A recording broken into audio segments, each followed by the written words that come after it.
So I decided to take Datura early for the first time at Burning Man in 2006. A couple months earlier I had smoked the flowers for the first time with my mother, and she had sent me off to the desert with a Ziploc full of dried leaves and flowers. Smoking the flowers, as others have reported, is a slightly less relaxing buzz than that of marijuana, though surprisingly similar. Given the choice, I think I'd always pick marijuana, because it tastes better and it's less edgy. Anyhow, fast forward to Black Rock City, a few days into the burn. I'm there with my sister, 3-year-old nephew and girlfriend of many years. We decide that I'll be the first to do this, and perhaps that they will try some the next night, depending on how it goes for me. I make sun tea out of the flowers, stems and leaves by stuffing a bunch of them into a water bottle, and sitting it on top of the van until the sun goes down. I mix some up with a chai tea, and do my best to get it down. A pretty foul brew, and of course I make that choice I always recognize as foolish later, after my initial dose, and waiting for a short while, I feel nothing and decide to pour myself another dose. Almost immediately, the first dose kicks in. Considering the antiemetic effects, I am lucky to vomit almost right away before it becomes impossible, kicking out some of that second dose before it piles on top of the first one. There's a process of being taken to the porta potties and back to camp by my girlfriend.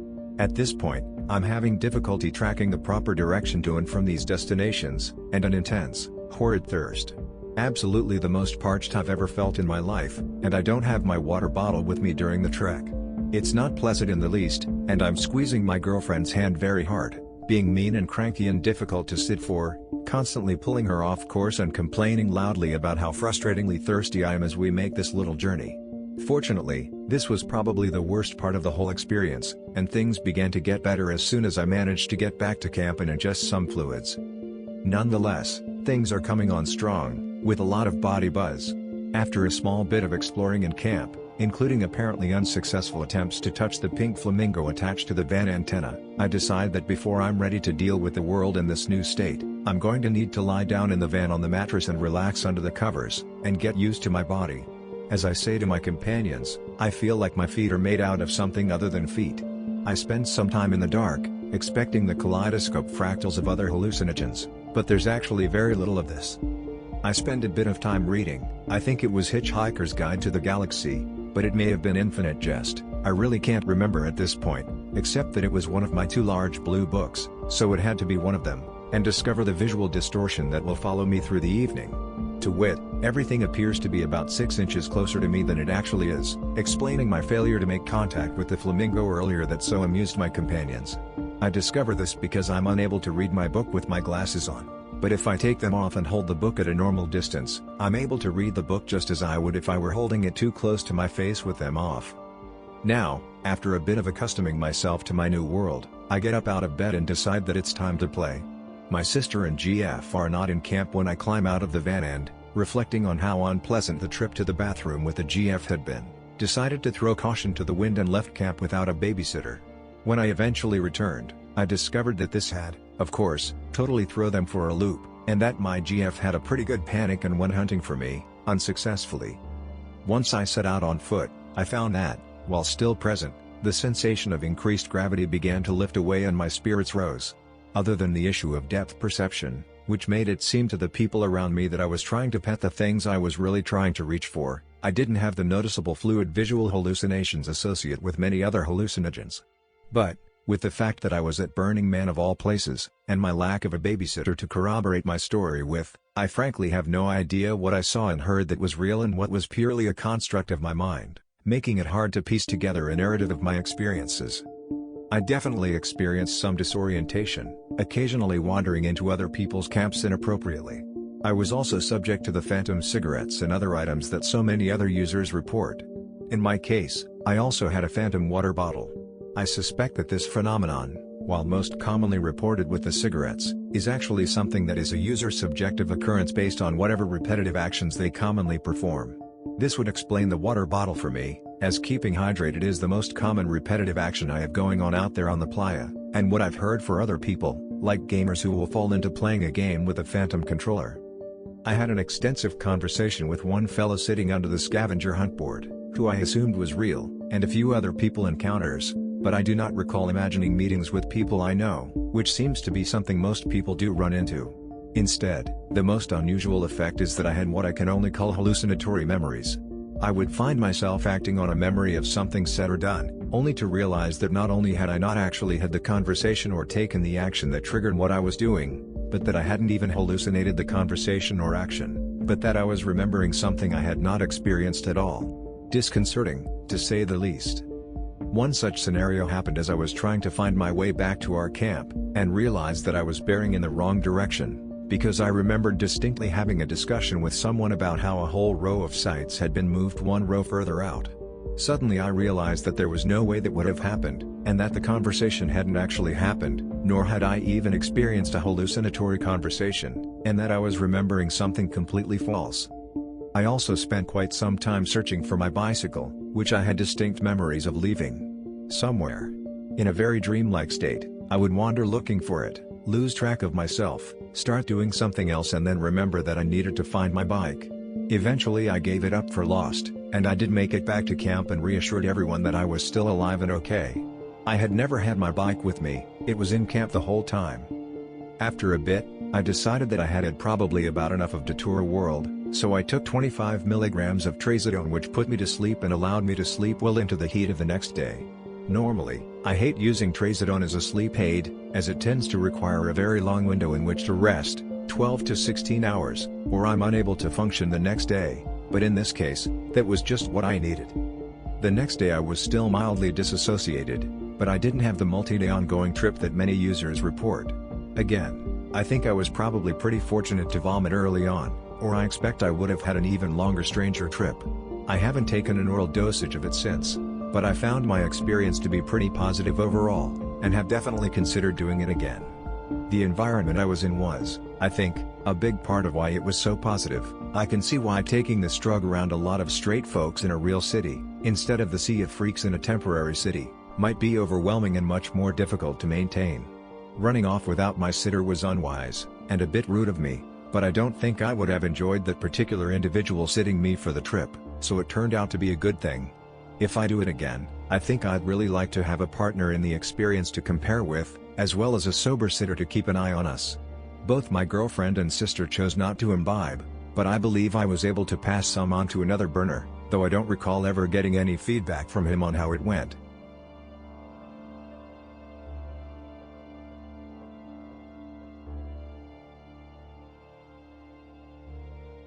An evening with Datura. I have changed only the names of work colleagues for obvious reasons.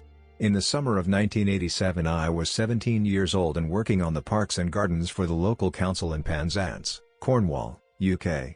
Up until this point I had never taken drugs before, except for 60 raw magic mushrooms which I ate at school aged 14 years. I didn't smoke or drink at the time either. My workmate Jamie, 30 years old, told me stories about people who had tried Datura. I was inquisitive and wanted to try it out when I found out there were some growing in a glasshouse in Penzance's Morab Gardens, public garden. I knew what I had to do. I already had access as an employee. I am not 100% sure of quantity of leaves I picked. It was at least 3 or 4 large leaves, approximately 8 inches long and wide, Datura white trumpet flowers hanging down.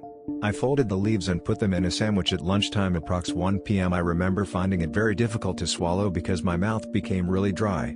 Skipping forward to 6 p.m. approximately at home, I was left to babysit my 9-year-old brother. I remember feeling sleepy, so I lay on my bed and fell asleep for nearly 2 hours. Upon waking I looked at my watch and panicked. I was going to be late for work. I ran downstairs, grabbed a coat, my bag, which I threw a banana and 2 slices of bread. It made sense at the time. I ran out of the door and continued running for about a mile to the nearest main road into town, Penzance, which is approx 10 miles from my house in Hale. I was lucky because I was only hitching for about 10 minutes when a man in a camper van stopped to pick me up. His wife was sitting in the passenger seat. I climbed into a seat in the rear. The driver was asking me questions. "Where are you going?" "To work," I replied him. "Where do you work?" "Me, for the Parks and Gardens Department." "Him, do you work night shifts then?" "Me." After trying to make sense of his last question I replied yes. It seemed like the easiest option, even though I knew I didn't work nights. I mean, how could I, working as a gardener? It was about this time I realized there was someone else in the van, a young girl. I assumed it to be their daughter. I think I may have missed her because it was dark and she appeared to be wrapped in a blanket. The man dropped me at the bottom of town, approximately 20 minutes walk from my place of work. I thanked him for the ride and walked briskly uphill through the town's main street. I had no contact with anyone until I reached the top of the main street. It was there I saw two men walking towards me on the pavement. One of them brushed against my shoulder and as he walked past muttered something to me. I turned around to face them and said innocently, "What did you say?" One of the men I assumed to be aggressive as he took a pace toward me and said something else I couldn't understand. Luckily his friend grabbed him by the shoulder and they carried on walking down the street. I turned around and proceeded up the hill towards my work. I remember thinking about these two men for a while and I later realized they were drunk. I eventually made it to the council car park, which you have to cross in order to get to the council garden nursery, which is like the main depot for employees on the parks. It's also where bedding plants are grown for town display.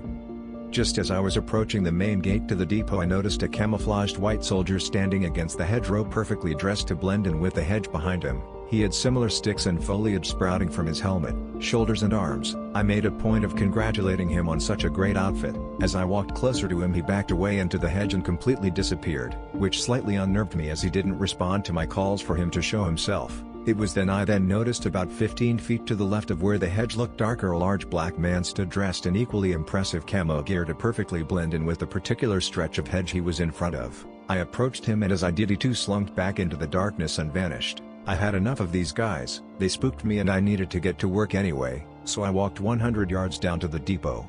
I was the only one in the yard. By now it was not only dark but also spitting with rain, so I took shelter under the large open-fronted storage shed. This is where I met another colleague of mine, Robin, who was trying to sleep in a soil shredder. He was looking at me but was not responding to me in any way. I was intrigued to the way he had secreted himself in the very tight space of the shredder, which was only a couple of inches deep, and somehow he had managed to get his chest in that clearance. He looked comfortable enough though. I was more concerned of his ignorance toward me by not speaking when I addressed him. I next heard someone giggling on top of the shed roof. I found it a little creepy. I was relieved when I saw my manager, John, approaching his van. I walked up to him and asked him for the keys to the greenhouse. Not only did he ignore me, but he also disappeared when I was a matter of a couple of feet away from him. Odd, I thought. I retreated back to the shelter of the shed. Robin was still trying to sleeping in the soil shredder and I began to hear the giggles on the roof again. I shouted up to them. A couple of minutes later Jamie poked his head over the edge of the roof and looked down at me. "Hi Jamie, what are you doing? Do you have the keys to the greenhouse?" He didn't answer me but instead just grinned and went back to giggling on top of the roof again. I know he was with someone else because I could hear them laughing too, but never saw them. Jamie, however, appeared several more times. The last time I saw him with his head over the side of the roof, I told him to stop messing around because it wasn't funny anymore. During this time I saw John approaching his van twice more, and twice more as he was putting his keys in the door he vanished at the same point when I was a couple of feet away from him. Each time was exactly the same. He was acting as if I was not even there and then disappear each time I got near him. Very strange, I thought. I was beginning to get bored of all this now and my thoughts were turning to skiving off work and going back home. I gave Jamie one last chance to cooperate. Robin was still ignoring me, so was Jamie, John and whoever else was on the roof with Jamie. I decided this was it, I'm gonna leave, so I did. Now as I was walking back through the council car park I noticed lights on in the foyer of the council building, and through the windows I saw a lot of people, at least 50 I'd say. There was a party of sorts going on. I went up to the main doors, entered the building, and in there I saw an ex-English teacher of mine and also John. "Manager, this was good." "Hi Justin, is everything okay?" said John. Me: "Yes thanks, but do you have the keys to the greenhouse please?"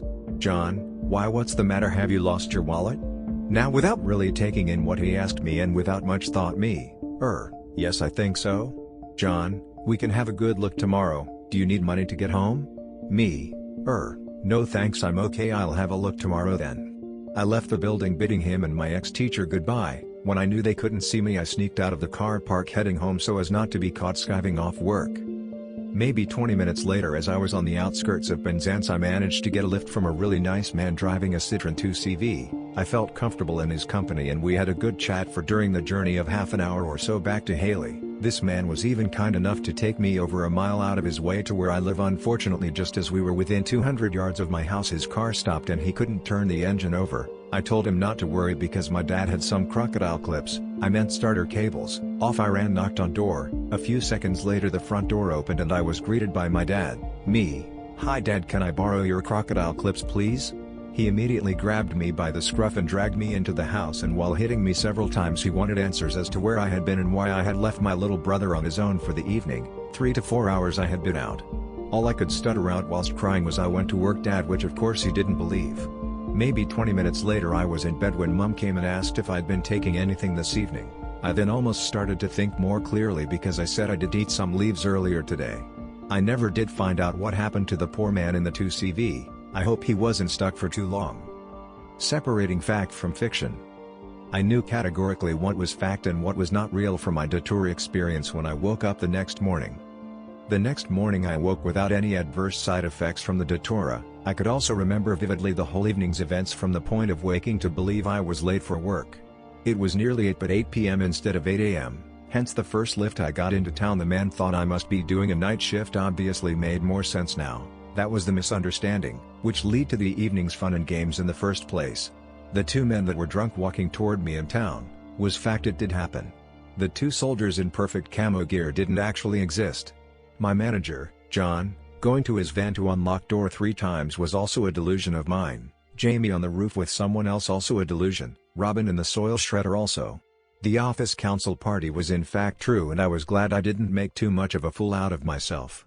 The man breaking down in the citron was true. My dad dragging me in the house was true, as well as my mum asking if I had taken anything. Luckily for me and others nobody was hurt in the making, but I realized afterwards that with delusions as opposed to hallucinations you can be very vulnerable. Conclusion. I've done many stupid life-endangering things in my life. One in particular was putting an adder, venomous snake, on my head as a kid, and this episode with Datura was just as daft. It was only recently when talking to a friend who was interested in drugs and told me I was very lucky I had a half-decent experience on Datura because the majority of people don't. Ignorance is bliss but also dangerous without you knowing. Would I do it again? I don't think so. My name is Justin. I have however changed the names of work colleagues.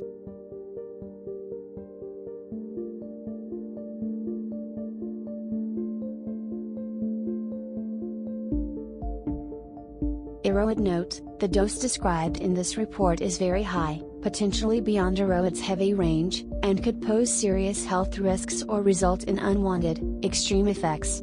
Sometimes extremely high doses reported are errors rather than actual doses used. September 10, 2005. Datura inoxia, 2 pods each, freshly picked, each pod contained over 200 seeds. My boyfriend, 170 pounds, and I, 145 pounds, ate them in the early evening, got really tired when it set in and both fell asleep for a couple hours. I woke to find him looking under the baseboard heater with a mag light. He had found a bunch of pills under there, he said, but some of them weren't real because they dematerialize when you pick them up. He also told me that our pet rat Baldwin, God bless your little tail, wherever you are, had found some other rats but some of them looked sick so he had put them in the cage. Baldy was a free-range hairless rat, to keep them from contaminating anybody. I looked and sure enough I saw 2 or 3 rats and a little black mouse in the cage. Then I noticed 2 more sleeping by the alarm clock. There were more burrowing through the laundry hamper making the whole thing squirm around like crazy. Now one of the important things to remember about any kind of jumps in weed is that a lot of the time that I'm high I don't even know that I'm totally insane. It's like I forgot I took anything and it seems perfectly natural for the world to suddenly appear like it does. Well, we came down a bit and discerned that the sick rats were a paper towel, a sock, some newspaper, etc. We had a good laugh about it. September 11, 2005. In this hallucinogenic garden of our eccentric neighbor also grew Datura stramonium. Unlike the beautiful inoxia it had no semen scented, no kidding, white trumpets and instead of the smooth leaves and less spiky pods.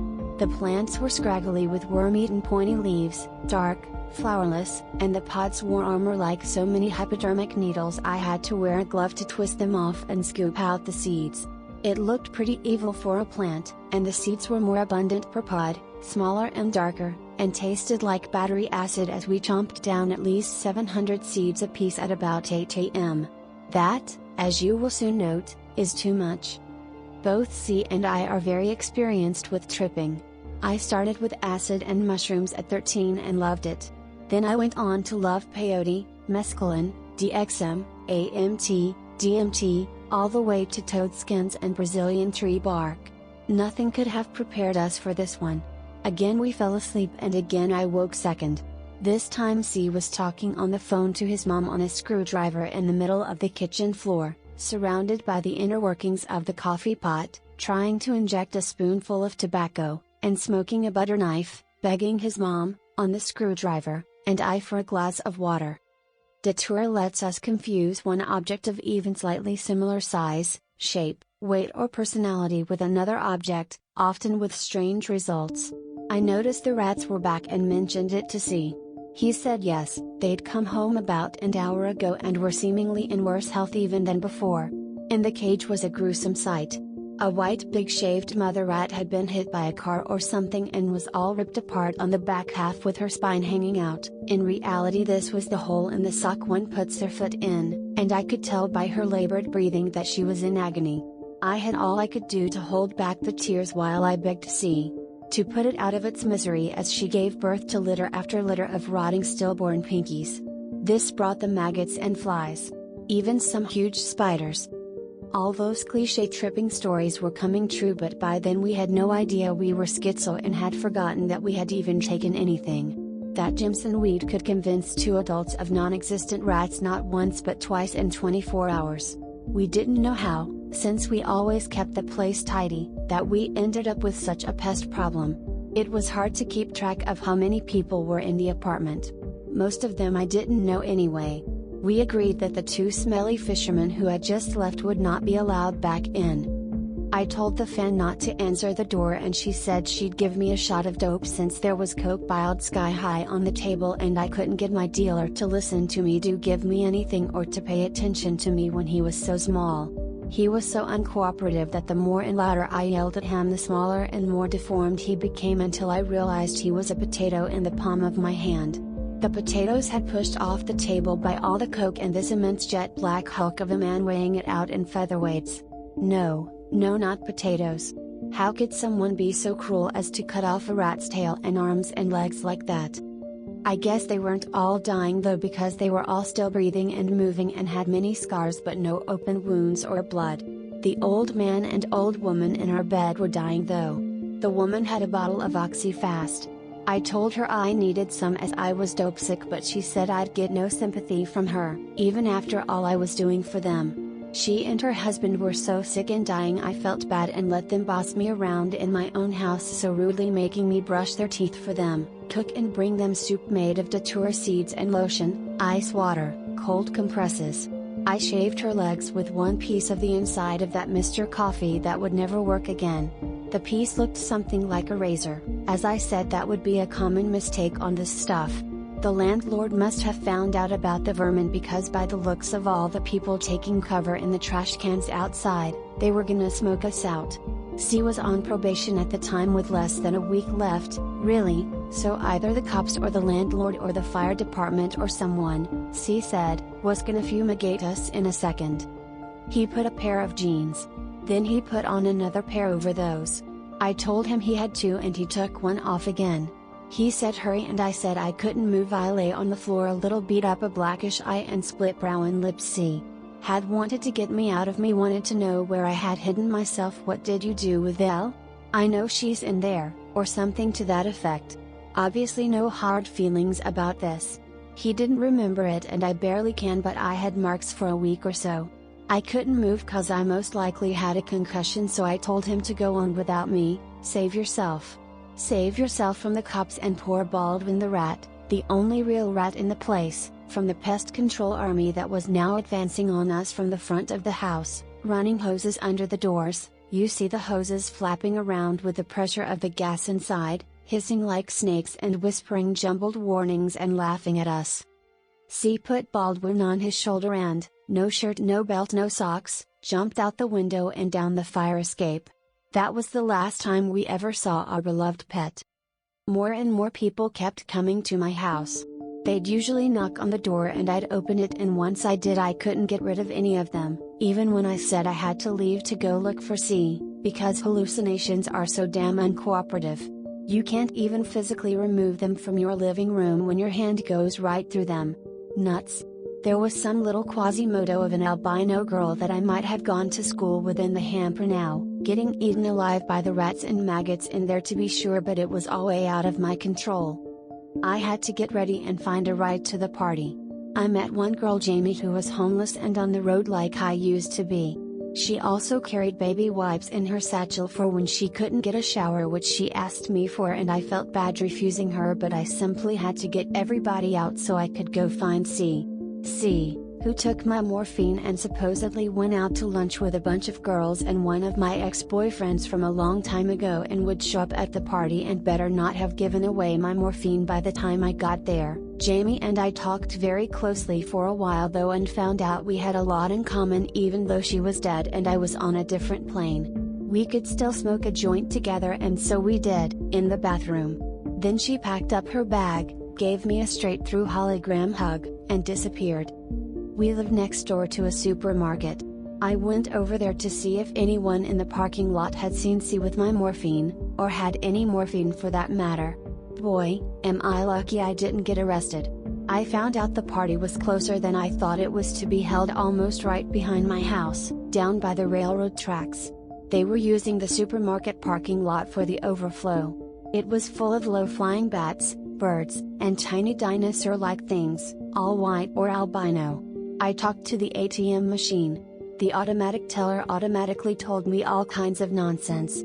Back at home, waiting for C and my non-existent morphine, I could see them setting up the tents and getting the stages ready for the party, for the big show.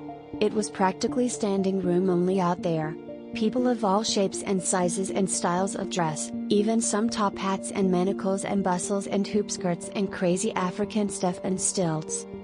I doubted the humanness of some entities, including some with more than one head, but never doubted their reality.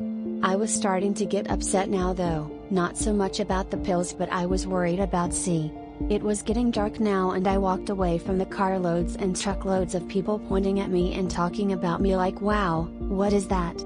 Now it was just me and the ghost of Timmy Irving, someone I knew who had died just a couple months ago. I had been asking questions of a telephone pole when he came up behind me and told me it wasn't gonna talk back, but I could talk to him if I wanted, like if I ever needed anyone to talk to. A little nicer than he usually was in real life. We walked and talked all the way down the street to the garden where we picked the pods. And then, almost 12 hours late, then I remembered that I took the Datura and I was tripping. The road was flapping like a magic carpet. I could see animals and eyes and faces everywhere. Timmy said if me and C, were both tripping on the nightshade on the same night but at different places, I should be able to find him. I closed my eyes and called to him. We are very close not only in our relationship but as tripping partners. We've often had mass hallucinations or communicated without speaking, so I had no doubt it would work. He appeared in the Jimsonwee garden, kinda fading in and out like TV with bad reception. It was hard to see him and it took all my energy just to get through for long enough for Timmy to disappear and C to look at me with grave seriousness and say, "Find out if I have bail." So I knew he was in jail. He had got arrested for allegedly going in the Thai restaurant and asking to drink the fish tank water and eat the fish, then continuing on to Turner Street and climbing into the back seat of an unlocked car and sitting there talking to the headrests until the police showed up. He thought it was me and his mom in the car, driving us all to the party. In the end though, they dropped the charges after he said he'd accidentally eaten a poisonous plant and was just temporarily loony. I was crazy for about 2 to 3 days altogether, before all the posters finally stopped talking to each other and I couldn't see that design in the carpet or ceiling squirming around anymore. Altogether, this may sound like a bad trip, but I wouldn't say so. Too big of a dose and not the right setting. Had the plants been more mature, we may well have kicked the bucket. I've tried it again twice more since, anyways. The stramonium is stronger than the anoxia by far, though the anoxia gives a worse dry mouth and difficulty swallowing, unless I was just too high on the Datura to notice anything. The visuals can tend to lean toward the gruesome and grotesque. It must just be the chemical, 'cause I've heard the same from just about anyone that's done it.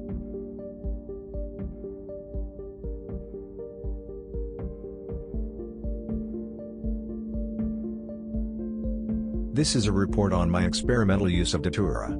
I am writing this 4 years or so after most of the experiences, so can remember all the details, but I think what I want to say should be useful to anyone wanting to experiment with this fascinating plant. Whilst walking in a local market I chanced upon a flower stall selling some quite bedraggled looking specimens of Datura beetle. I recognized the plant and having heard its reputation and with a keen interest in plant-based psychedelics decided enthusiastically to buy one. I was at this time a 23-year-old student living in a shared house. I have taken most hallucinogens by this time including DMT, ketamine, mushrooms, acid etc. and was still in the habit of smoking cannabis daily and using ecstasy and other recreational drugs fairly regularly. After repotting I kept the plant on a sunny windowsill in my gardenless house where it thrived, producing many beautiful double trumpet purple and white flowers over the summer. Although only a few feet high the plant seemed to dominate the others in the room and people visiting would frequently comment on it even without knowing what it was. I think that they are fantastic looking plants with a real look of ancient, dark, magic about them. The way that the flowers unfold and the shape of the leaves reminds me of the wings of a bat or the classic magician's cloak. The smell is also worth comment for I found that although the smell of the flowers is only faint when rubbed the leaves leave a strong smell almost like coffee, especially when the plant is in full growth. It was only a matter of time before the temptation to experiment came. I read extensively on the subject as I do with any new experience and was very wary having read some pretty scary stuff about people overdosing. So I started small firstly by smoking it in the evening sometimes accompanied by my girlfriend. I started with a single leaf which was a quite unpleasant, heavy, chlorophyll-y experience. The effects were negligible with a slight not unpleasant heavy, intoxicated, feeling that lasted for only a short while. I tried smoking bits of flower which was really quite nice after the leaf. The flowers smoke well, they burn evenly especially when mixed with tobacco or cannabis. The effect as described is not unlike being stoned and we decided that it was like a different kind of stone not as good as cannabis but in the same league and with a similar duration. We occasionally started smoking Datura and cannabis spliffs and would always get the same mild, buzzy effect, trippy, but nothing special. We started to experiment with a few concoctions. I made a brew with only a small amount of leaf and found a similar effects but stronger. The intoxicated feeling was more profound and I felt slightly disassociated from reality rather like taking Valium. In my sleep I experienced very vivid dreams. The next experiment was more extreme. We had started experimenting with HBW seeds and had bought a load off a website but they turned out to be disappointingly weak. For some unknown reason I decided to make a kind of potion with a load of these weak seeds and about 3 Datura leaves, the biggest dose yet. We cycled off to a nearby forest on a real sunny day and found a beautiful glade, sat down and drank the potion. After about 20 minutes we both started to feel really fucking weird. The plants around took on a very strange, threatening aspect and I felt very nervous and uneasy. My girlfriend started to throw up which made the once jolly scene even more scary.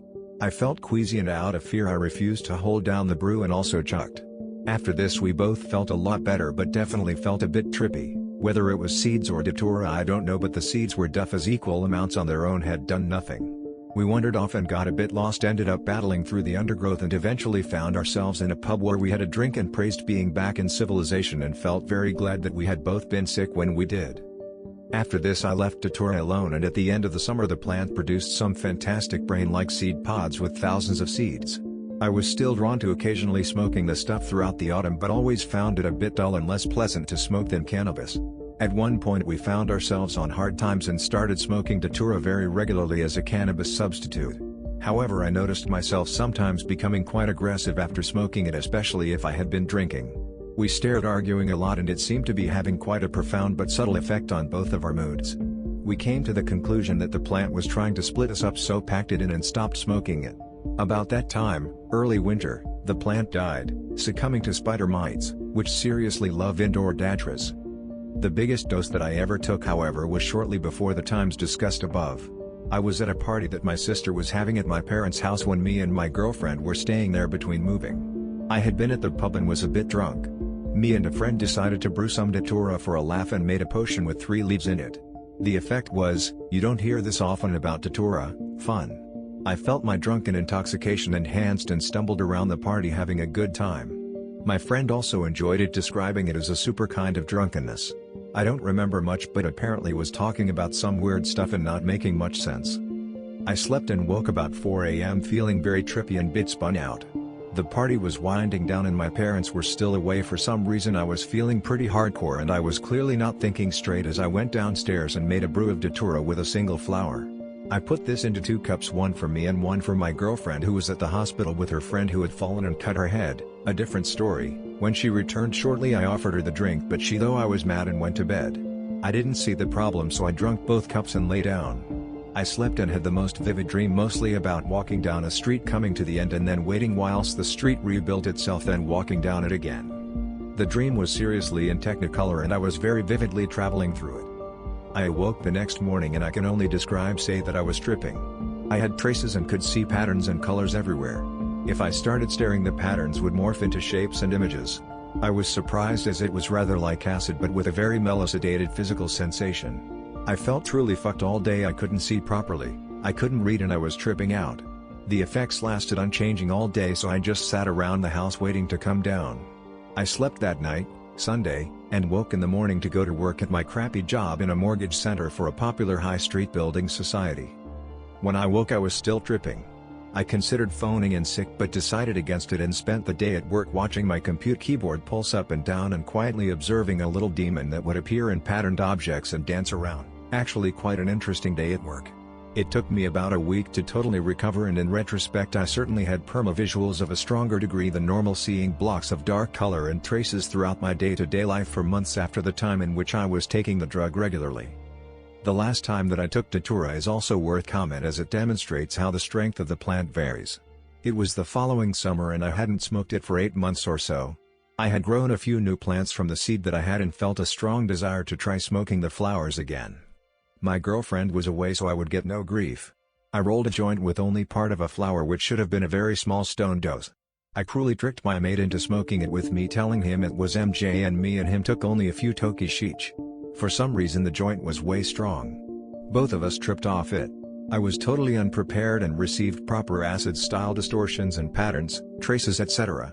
We went to the cinema and I couldn't concentrate of the film. I was getting big perceptual distortions the whole time. The trip was dark. I felt very uneasy and paranoid at some points and had a dull stimulation in my mind that wouldn't calm. I tried smoking MJ later but it only made me more para. I lay in bed all night unable to sleep with a racing pulse that was a quite unpleasant experience. It was surprising as the effect from this was very different to the other times that I have used it. Was much more powerful and physiological, trippy in the same way but not much fun. Needless to say I have not used Datura since. In conclusion, I think that the plant is a beautiful thing in itself. It gives of a powerful aura. I have since acquired a Brugsmansia as well but have not consumed any and am happy to keep and admire it as a plant. I think that these plants have a strong spiritual presence as teachers, but they will seriously take over if you are not prepared for them. I am comfortable with the plant as an external presence rather than an internal one. For some reason I think that the plant tempts me into using it even if I haven't for a while. I remember it as more pleasant than it actually is. The decision not to use it is, I think, a major part of the process of forming a relationship with this plant. Once you do that, then the plant knows its place. Years have passed since I took Datura and my Brooks is now massive. I still feel like I could stare at it for ages and regularly feel the need to just go out and touch it and smell the leaves and flowers. I have even been tempted to smoke some but I don't think I will. Me and Miss Datura have a purely platonic relationship which ultimately suits us both.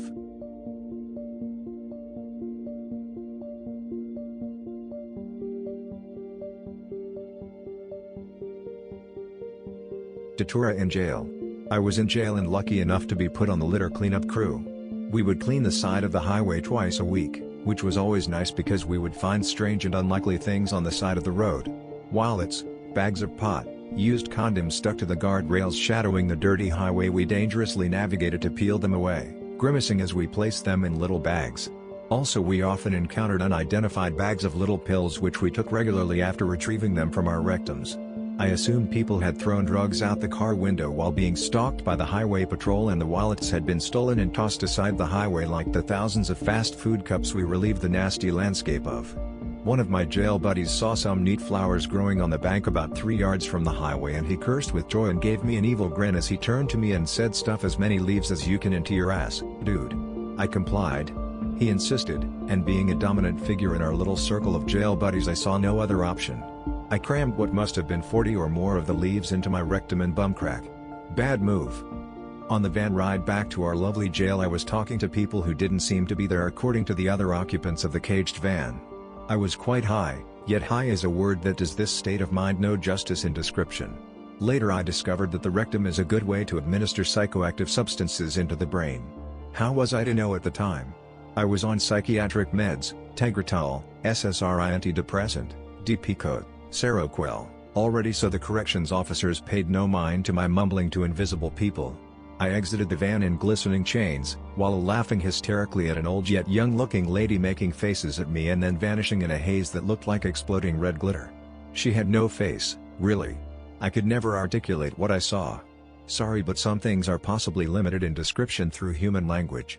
Maybe this is necessary to maintain what we believe to be reality. But that's a whole other story. What I can say is that she looked amazing and like no other woman I had ever seen. So beautiful and feline? That's not even close, but it's the best I can do. When we arrived to our cell pod, the culprit of my intoxication demanded I relinquish the contents of my rectum as he boiled a pot of water with what was then known as a stinger. A stinger was a relatively safe electrical device used in jails at the time to heat ramen noodles and such. Once the pot was bubbling, he threw the leaves in. He had many more leaves than me. He was a larger man and apparently had some extra room in his anus. A career criminal such as he, who had spent time in state prison, I assumed had a larger rectum, for suspicious and disturbing reasons. "Is that all you got?" he barked in his deep and domineering voice. "Well, we can still trip hard so you straight." I quote. The idea of drinking something that has been inside someone's rectum is disgusting, I know, but we would do anything to mentally escape from the hell we were experiencing in jail, so we downed the lukewarm brew after he had boiled it for approximately 20 minutes. About 200 leaves and 30 ounces of water split between us we consumed in large, gut-wrenching gulps. Keep in mind that I was already high. I have little recollection of what happened before a 10-hour nap after consuming the foul beverage. I remember people laughing at me, yet too scared to laugh at the man who had brewed the evil concoction. I apparently was yelling at invisible demons and whatnot when I awoke. Then being tied down in the infirmary while discussing the events of my life with something present beside me. It was explaining the events of my life that led me to the table I was strapped down to. The urine panel showed no illegal drugs in my system after 20 hours of consuming the tea.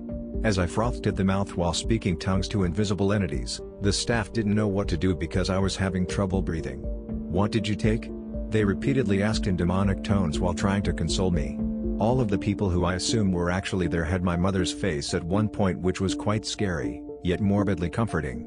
"I took the world, that's what I took," I remember repeatedly replying to the question the infirmary nurses who had asked what I had taken. I had tripped many times and was already suffering from HPPD from LSD use, so I attributed most of the psychosis to that at the time. This buzz was nothing like LSD though. I was dreaming while awake, yet awake in a dream. Sorry, but that's the only way I can put it. I was so intoxicated that I was near death, so I was taken to a hospital. The doc found out immediately what I had ingested after a comprehensive blood panel. The doc administered things through my IV, which at the time I thought were extensions of my body, that I am certain saved my life. I never found out what was administered through the IV, but I assume it was an atropine blocking agent. I had already given in to death at that point. I was told by an entity of shifting faces and voices all of my mistakes in life while in the infirmary and jail, so I gave in to the guilt and what seemed to be cold hands gripping my neck, and decided to die right there. I would have, I think, hadn't the staff of the jail rushed me to the hospital. Little did I know at the time that my brooding friend who had poisoned us both by forcing me to stuff my rectum with strange leaves from the vicious and beckoning plant was also in the hospital. He later described an experience to me which was so similar to mine that it was eerie. Almost as if the plant was mad at us and decided to give us both the same punishment. My later inquiry into the nature of this plant was horrifying. It seems that Datura behaves very similarly to many who take it. There is something very supernatural about that plant, and this cannot be disputed in my opinion. It made me very sick yet also enlightened me. When I was released from my stay, I felt like a different person. I had truly made me reflect upon my mistakes, and I was ready to do everything possible to avoid making them again. That is the positive spin on the horrifying experience. In a controlled environment with people who have not retrieved the drug from their anus in jail, Datura can be wonderful, I later discovered. However, I do not suggest taking it in jail. The strangest thing happened months later after my experience. I was talking to a friend who regularly uses Datura. I mentioned a word and my friend uttered the same word at almost the exact moment I did. It is a word you will not find in any lexicon. What could be considered a hapax? It was a word that was spoken to me several times by whatever entity was present during my trip. I doubt she believed me, but it shocked me that we said the same non-existent word practically simultaneously. Stoners have a tendency to do that from time to time in my experience. We giggled and passed the joint as I tried to forget the strange linguistic phenomenon that had just occurred. The familiarity of experiences I have found in reports is astonishing.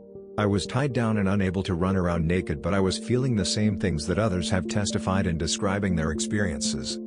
I was judged, prosecuted and sentenced to death by her. Thank God, Datura, that I was saved by a concerned jail staff. I cried, vomited, choked, spat on nurses who were not there and ultimately died to the world as I had known it. Approximately 200 leaves between two people is a bit much. That much I know. She is a strange and unkind to people who stuff her into their rectums after disrespecting her by carelessly tearing her apart on the side of a highway where she peacefully waits. As I recall, the plant was very inconspicuous, and it is strange that my scary tattoo-covered friend knew what it was. The surrounding Datura plants on the bank of the highway were in different stages of growth. I'm glad he didn't find any prickly seed pods. That would have been a very painful smuggle job. If he had told me to smuggle the roots of the marvelous plant and subsequently boiled and forced me to ingest them, I probably would not be typing this. Don't disrespect her.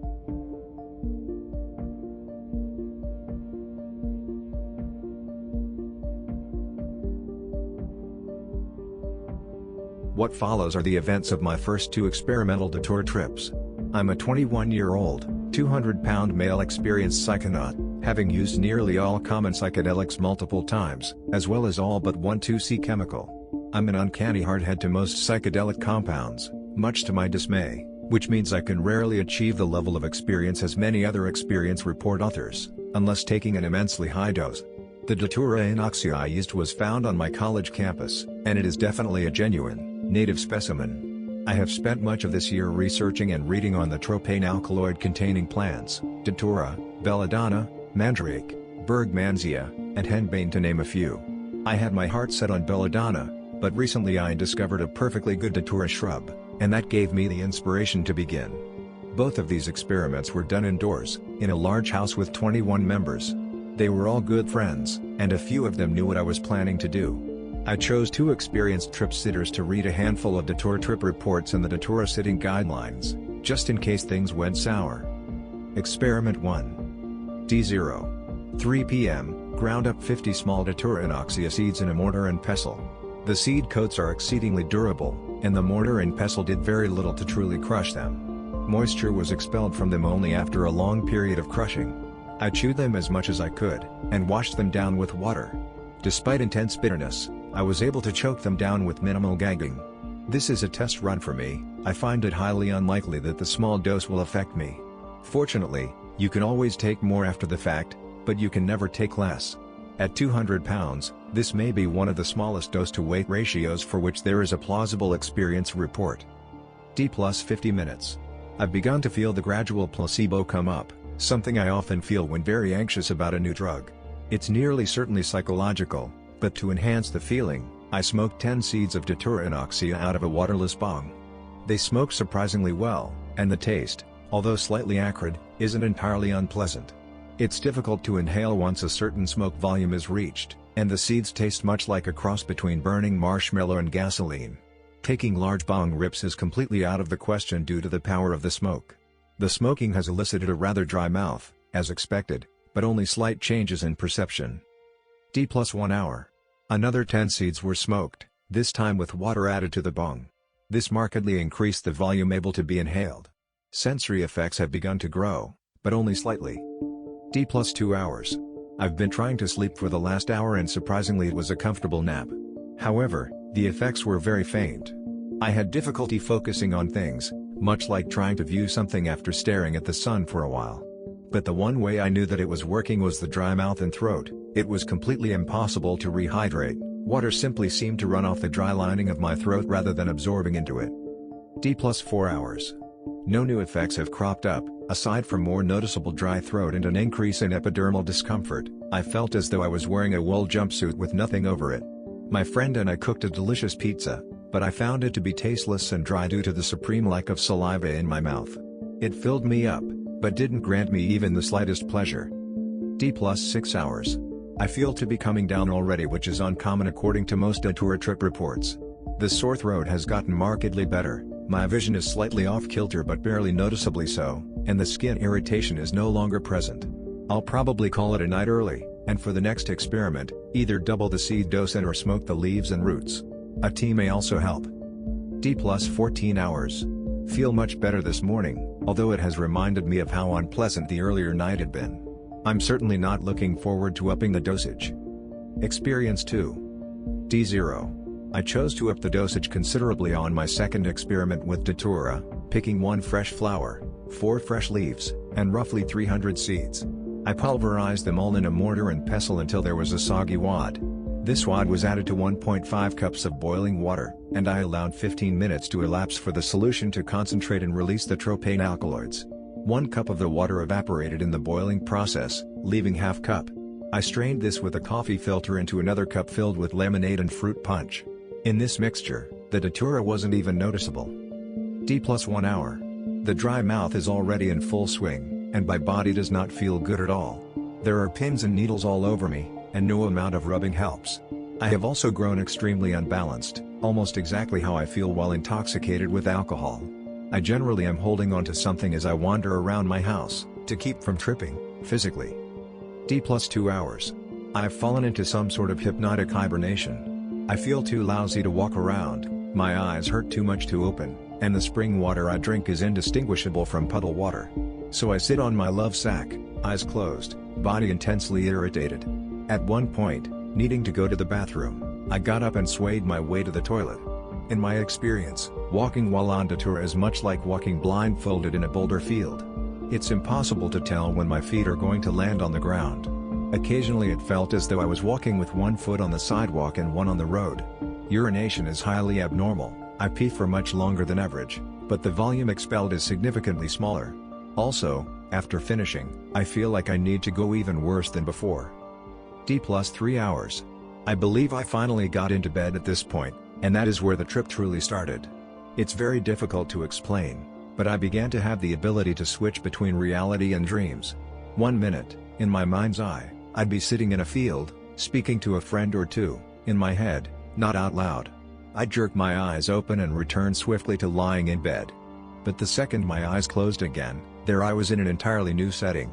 The most incredible thing about these dream hallucinations was the speed with which they unraveled. I was literally having about 6 small dreams a minute, ranging from a quick brusque conversation to weeding a garden. Despite how mundane they were, it was always very peculiar to choose when to awake. I wouldn't call these lucid dreams, because I was not in control of what I was dreaming. I could only manipulate the point when I started and when I ended the dream. Very few times, during what I assume were slightly more realistic dreams, I even woke myself up by speaking out loud rather than in my head. I've never talked or walked in my sleep. D plus 5 hours. I'm woken up by some friends, they were not imaginary this time, and we went downstairs to play some poker and then participate in a fraternity initiation ritual. The game had already started, and I was told to pick out my chips to buy in. Well, I counted out my chips and sat down at the table. Did you get your chips, F? I hear. Looking down, I see that there were no chips there. Embarrassed, I got up and counted out the chips again. I played 5 or so hands, but had a very difficult time reading the cards, and often made poor bets because I saw a 4 of hearts when it was really a 5 of diamonds. The ritual began, and I spent most of the time with my head down, testing the dreamlands once again. I took to having the same dream over and over again, in which I pick up a golden hexagonal prism. Each time, I tried to awaken still holding the box, but of course my fist was always tightly clenched around nothing. D plus 7 hours. The ritual ends, and I've finally managed to get to bed. The dreams are growing longer and more difficult to awaken from, and I think the effects are starting to wear off. D plus 9 hours. I wake up again to lead another ritual, but I'm so delirious at this point that I'm unable to speak much and, for all I know, really frightening the pledges. Mercifully the ritual does not take much time at all, and I'm able to return to bed. Although the sleep is fitful, I manage to fall into normal rest. D plus 15 hours. The major effects are long gone, but I still feel slightly irritated. I have quite severe nearsightedness under normal circumstances, hovering around 20/100 in both eyes. However, at this point, the condition seems to have reversed. While normally I read with the book 8 inches away from my eyes, I cannot even begin to make out the letters with less than 12 inches distance between the page and my eyes. D plus 18 hours. The rest of the day has turned out to get significantly better, although my short-term memory is utterly destroyed. I've been starting conversations, and in seconds, completely losing track of what we were talking about. I've even lost the will to try and remember what the topic is. I'm sure things will return to baseline by tomorrow. Conclusion: this experience was much more like the average Datura report, in that it included a thin line between reality and surreality. I don't think I reached the level I'm trying for yet, but this dose is very close. I believe I have one more attempt left in me before I leave Datura alone and move on to something with less of a body load and unpleasant side effects. However, I wish to give a good long time to prepare even more. Afterthought: I absolutely love altering my conscious, no matter how: drugs, pain, meditation, or even things like removing my sight for a day. However, this drug is certainly not something I would seek out if I were looking for a good time. Although I wouldn't call this a negative or a positive experience, I believe that an overwhelming majority of people should avoid it. Just because it grows like a weed doesn't mean you should treat it like one. Some people say that each plant has a spirit associated with it. If marijuana's spirit is a laid-back, spacey woman, Datura's is a cunning and tricky sorceress. Even after years of salvia experience, I believe Datura is fathoms more powerful, simply due to how permanently it can rip you from reality.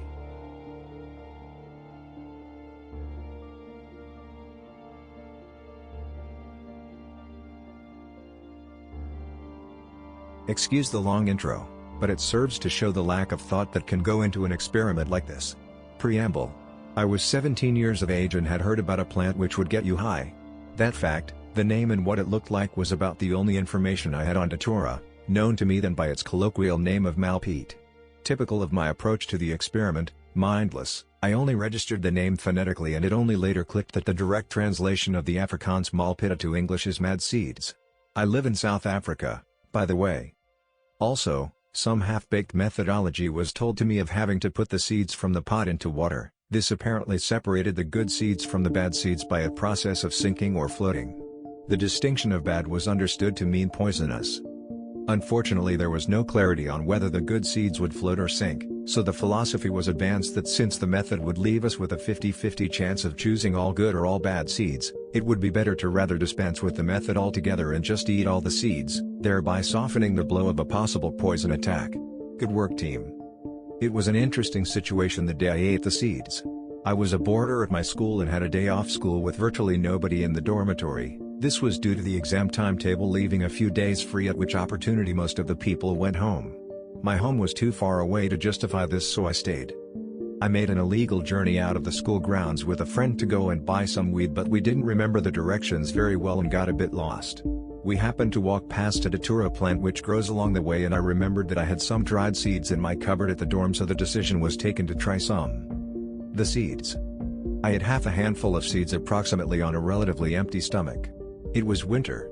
Spent time throwing a large tin's plastic lid as a frisbee in the dorm, waiting for the effects with friend. First effects: a very dry mouth and the off feeling, sometimes accompanied with the flu. About 45 minutes and I decided to walk up to the school to obtain energy drink and pie at canteen. First mental effects were like being stoned, and I sat on the side of the road leading up to the school to enjoy it. Memory is affected from this point on, and I can only give flashes as I remember things. After a blank spot, I got back to the dorm with pie and drink, but mouth was too dry to swallow either. I discovered a frighteningly shriveled penis without urination capability when I went to the bathroom, as well as eyes without near focus capability. These two things set me worrying, and for the rest of the day things took a cold and lonely, menacing character. It was about 10:30 in the morning. I still do not know what happened to my friend, but apparently he didn't feel anything and drifted off to chill with some other friends, totally unaware of my situation. So negative introspection and isolation were in order, and I wandered off to the school sports field.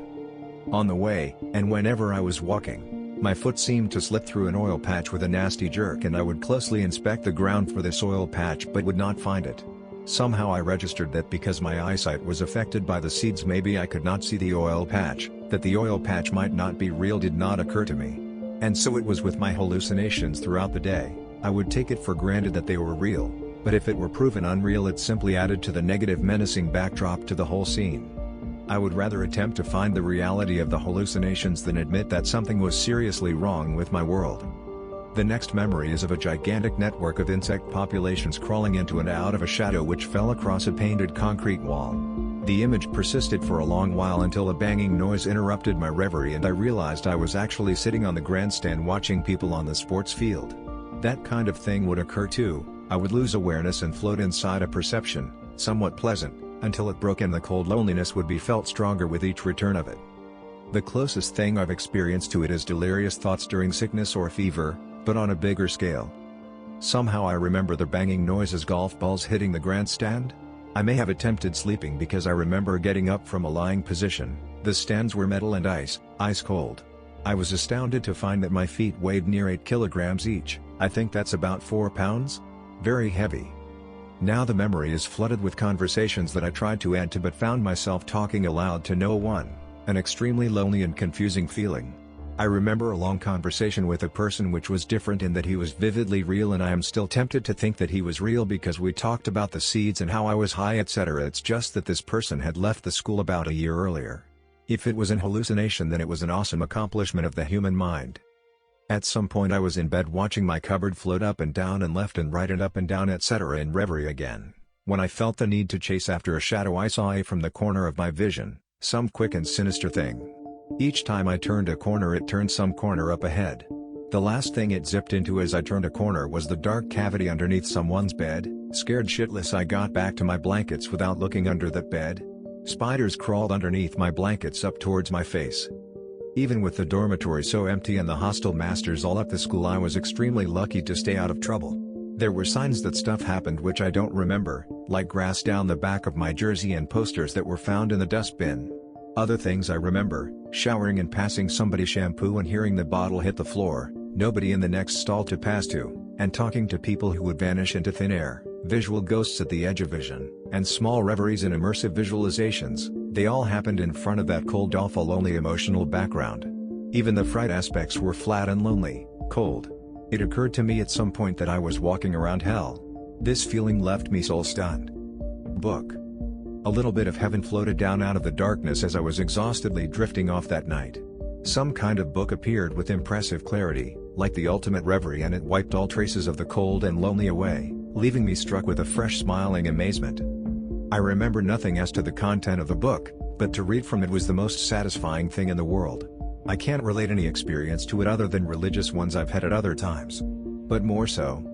I could experiment with the book, like looking ahead from the line I was reading to the upcoming paragraph indentations to see if they would be the same by the time I got to them. They would stay the same, though if I jumped ahead the words would appear all jumbled and unreadable. I could think to myself, I have to remember what I'm reading, this book has everything I need to know, but as soon as I got to the end of a page, I would wake up with my hand shooting into the air trying to turn the page. I would forget what I was reading instantly. Someone else I know has also had a similar experience when he tried Datura despite my warnings. He would have a much worse experience than mine, but the fact that two people can hallucinate something so similar and be so awestruck by it makes me think that it must be more than just an hallucination. I never told him of the book, so he hallucinated it independently of any suggestion. I think I've made this too long. I'll just say that my eyesight was still bad the next day, and without being able to study the previous day I ended up with 12% for math. If you are going to experiment with anything, be clever, respectful, patient and willing to not do it. My opinion is don't try Datura, try something else. The rewards are not worth the effort and danger. I thought the book was most excellent, but I will never go through that cold loneliness to get to it again.